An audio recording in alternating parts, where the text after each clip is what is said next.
इस वक्त हम दोनों के रोंगटे खड़े हैं और मेरे साथ कैमरामैन नीरज कुमार है जिन्होंने एक एक शॉट रिकॉर्ड किया है। बताइए अपनी जुबानी क्या हुआ।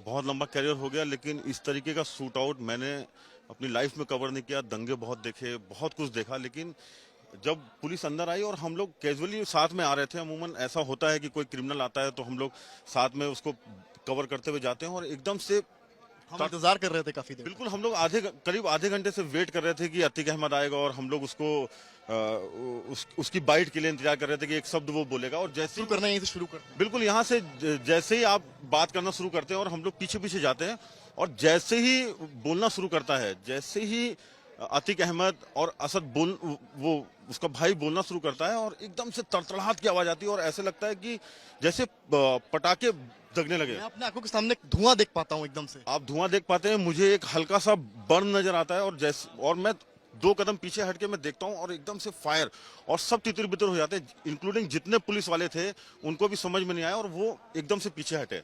जब वो पीछे हटे, मैं अपनी पोजीशन पे था, मैंने कैमरा वो स्टैटिक रखा, और मैं ये पूरी कोशिश कर रहा था कि जो भी कुछ हो रहा है वो कैमरे में। नीरज, आपसे एक सवाल मेरा ये है कि पोजीशन क्या थी, ये सवाल आ रहा है। पोजीशन क्या थी उनकी, यानी कि जो गोलियां चली हैं, आप क्योंकि कैमरे से देख रहे थे, आपने सबसे बारीकी से देखा है, तीनों जो शूटर्स उनकी पोजीशन क्या थी? देखिए, अतीक अहमद और असद हमारे सामने थे, उसका भाई हमारे सामने था, और बगल से एक पिस्टल आती है और अतीक अहमद के पहले सर पे फायर लगता है। जैसे ही सर पे फायर लगता है और एकदम से तड़तड़ाहट शुरू होती है, और सब जितने भी लोग थे वो कम से कम 2-4 कदम पीछे हटते हैं, तो एक राइट हैंड साइड पे, एक लेफ्ट हैंड साइड पे, और एक यहाँ से, मतलब तीनों तरफ से उसको घेरा हुआ था, और बेतहाशा फायरिंग हो रही थी। इतनी फायरिंग हो रही थी कि किसी को कुछ नहीं समझ में आया, और विद इन अ सेकेंड्स जब वो फायर बंद हुआ तब उनको कैप्चर किया गया, और उन्होंने पिस्टल छोड़ी और हाथ खड़े किए, सरेंडर सरेंडर, और उन्होंने नारे लगाए, और जैसे ही सरेंडर सरेंडर उन्होंने बोला, पुलिस ने उनको पकड़ लिया, और उसमें से एक था वो लेट गया, हाथ खड़े किए, और उसके बाद वो लेट गया। उन्होंने खुद सरेंडर किया। पुलिस ने, ऐसा नहीं था कि पुलिस ने रिटेलिएट, कामयाबी नहीं थी कि वहां पर ऐसा कुछ भी नहीं था। पुलिस की तरफ, पुलिस भी तितर बितर हो गई थी जब वो फायर, जब जिस तरह से गोलियां चल रही थी। उन्होंने पिस्टल छोड़ी, हाथ खड़े किए, और तब पुलिस ने उनको पकड़ा। ये हुआ। ये बताइए मुझे कि जब तितर बितर हुए हैं, कई लोग भागे हैं, उस वक्त आपकी पोजीशन क्या थी? मैं अपनी पोजीशन से कम 4 से 6 कदम पीछे हटा। 4 से 6 कदम। खरोच भी आई है? मेरे को एक फायर बर्न थोड़ा सा हुआ है। खरोच मेरे कैमरामैन को भी आई है, क्योंकि कैमरा पकड़े थे, उनका ध्यान इस पर था कि वो आज तक के लिए एक बेस्ट फ्रेम तैयार कर सकें, क्या विजुअल कैप्चर कर सकें। अपनी बात जारी रखिए। जब मैं 4-6 कदम पीछे हटा और वो तीनों लोग मेरे फ्रेम में नजर आने लगे जो फायर कर रहे थे, मैंने अपनी जगह को होल्ड किया, और वहीं से मैंने पूरा जो मुझे लगता था कि जो बेस्ट हो सकता है अपने आप को, और उसको सेव करते हुए मैंने वहां से वो फ्रेम बनाया, और वो मुझे लगता है कि आपके जरिए आज तक पहली तस्वीर दिखा पाया जिस वक्त ये शूट आउट हुआ है। हम ही इकलौते चैनल थे जिन्होंने लाइव वहां पर। नहीं, बिल्कुल हम लोग ग्राउंड पे रहते इसीलिए हैं कि अपने दर्शकों को जो भी बेस्ट हो सके वो दिखाएं, और हम यहाँ से साबरमती तक गए, जितनी फोर्स थी वो हमको यहाँ पे नजर नहीं आ रही थी। सवाल ये है कि जहां पर स्पॉट है वो कैमरा एक पड़ा हुआ है और एक माइक दिख रहा है, और ये बताया पुलिस ने है कि ये उन्हीं लोग का था, वो पत्रकार के वेश में आए थे। तो कुछ अंदाजा आपको लगा था बॉडी लैंग्वेज से कोई इस तरह से अपने साथियों में आ जाए? नहीं, ऐसा कुछ नहीं था। 4-6 चैनल थे और कुछ लोकल के थे जिनको हम जब से इलाहाबाद में मैं कवर करने आता हूं, जिनको मैं देखता रहता हूं, मुझे बिल्कुल अंदाजा नहीं था कि कोई ऐसा व्यक्ति होगा।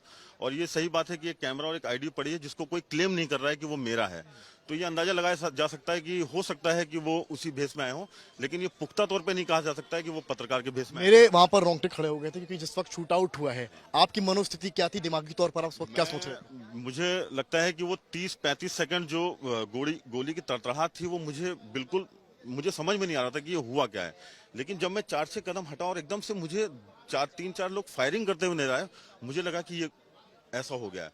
और अगले ही पल उसका अतीक और उनका भाई जमीन पे पड़े हुए थे, और बाकी लोग जो हैं वो हाथ ऊपर करके सरेंडर करने की मुद्रा में थे। सरेंडर सरेंडर उन्होंने चिल्लाया, और उसमें 2 को खड़े पे पकड़ा गया है और एक अपने आप जमीन पे लेट गया है। पुलिस का हाव भाव उस वक्त क्या था? सवाल। पुलिस नदारत थी, पुलिस आसपास नहीं थी। आप अगर मेरे फ्रेम में देखेंगे तो तीनों शूटर्स ने उन दोनों भाइयों को घेर के रखा हुआ है, और पुलिस कहीं भी फ्रेम में नहीं है। पुलिस अपनी खुद जान बचा रही थी? बिल्कुल जान बचा रही थी। पुलिस आपको मैंने वाइट उस बात की फिक्र नहीं थी वहां कितने पत्रकार खड़े हैं? मुझे नहीं लगता है कि होगी। मुझे लगता है कि जिस तरह की गोलीबारी हुई है, सब अपनी जान बचा के भाग रहे होंगे, तो पुलिस ने भी सोचा यही बेहतर है कि पहले जान बचाई जाए, बाद में देखा जाएगा। मैंने अपना लेकिन आज तक की टीम वहां पर मौजूद है। मैंने अपने कैमरे का वाइड फ्रेम खोला ताकि एक भी शॉट मेरा मिस ना हो पाए। मैंने अपनी पोजीशन ली और मैंने वाइड फ्रेम खोला, और जिस तरह से था वो जो भी उस स्थिति में मैं मूवमेंट कर पाया वो मैंने किया। लेकिन पूरे फ्रेम में आप देखेंगे, पूरे फ्रेम में देखेंगे आप, पुलिस नहीं है। जब उन्होंने पिस्टल रख दी और सरेंडर किया, तब पुलिस ने आके उनको पकड़ा है। ये बताइए कि जो पुलिसकर्मी थे, क्या उनके पास हथियार नहीं थे? किसी ने कोशिश करी उस वक्त हथियार निकालकर उन पर क्रॉस फायर करने की, रोकने की? नहीं, मुझे नहीं लगता है कि किसी ने कोशिश करी, क्योंकि जब उन्होंने सरेंडर किया तो किसी के भी हाथ में मुझे पिस्टल नहीं नजर आई। उन्होंने उनको होल्ड किया, मतलब किसी ने भी ये कोशिश नहीं करी। सरेंडर किया तो उन्होंने अपनी पिस्तौल छोड़ दी? बिल्कुल, उन्होंने अपना काम किया, उन्होंने अपनी पिस्टल छोड़ी, हाथ ऊपर खड़े किए और सरेंडर किया। तब जो थाना इंचार्ज है उन्होंने आके 2 लोगों को पकड़ा, और एक जो खुद लेट गया था उसको पुलिस वालों ने, क्या बोलते हैं, पुलिस ने उसको प्रेस करके नीचे दबाया, और तीनों को तेजी में उन्होंने जीप में डाला और जीप में डाल के ले गए। मैं ये कह सकता हूँ, अपने अनुभव से तो नहीं कह सकता हूँ, जो मैंने देखा है मैं उसके हिसाब से कह रहा हूँ। पुलिस ने बिल्कुल ये कोशिश नहीं की कि किसी तरीके से उनके ऊपर फायर किया जाए या उनको बचाया जाए। ये बिल्कुल कोशिश नहीं हुई। जो आए थे उन्होंने अपना काम किया, उन्होंने अपना काम करने के बाद हाथ खड़े किए, एंड देन पुलिस ने। बड़ी बात है, आप समझ सकते हैं शम्स की कोशिश नहीं हुई। जो आए थे अटैकर्स, जो शूटर्स थे, उन्होंने अपना काम किया और बंदूक रख दी नीचे, यानी कि पिस्टल नीचे रख दी और सरेंडर करने लगे। जो हमने अपनी आंखों से देखा, नीरज कुमार ने अपने कैमरे में कैद किया। तो ये बड़ी बात है कि आखिर कोशिश क्यों नहीं हुई उनको रोकने की उस वक्त,